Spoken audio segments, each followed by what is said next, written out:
श्रीरामचन्द्र कृपालु भज मन हरण भवभयदारुणं नवकञ्जलोचन कञ्जमुख करकञ्ज पदकञ्जारुणं श्रीराम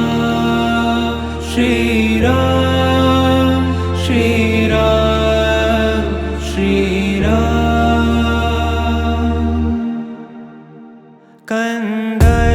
कन्दर्पगणित अमित छवि नवनील नीरद सुन्दरं पटपीतमानहु तडित त्रुचि शुचि नौमि जनकसुतावरं श्रीराम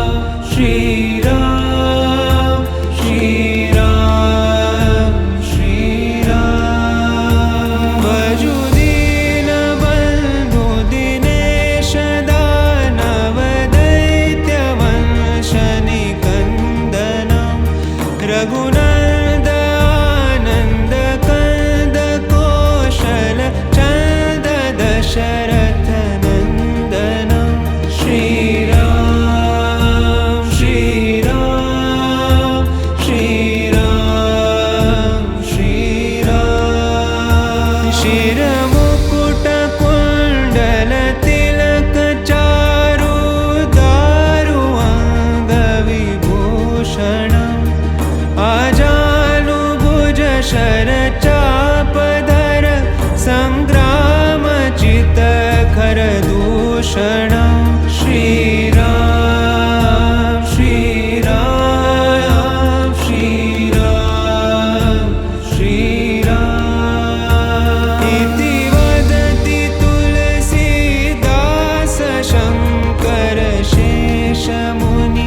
मनरञ्जनं मम हृदयिकञ्जनिवास कुरु कामादिखलदल गञ्जनं श्रीराम श्रीराम श्रीराम श्रीराम श्रीराम श्रीराम श्रीराम श्रीराम श्रीरामचन्द्र कृपालु भज मन हरण भवभयदारुणं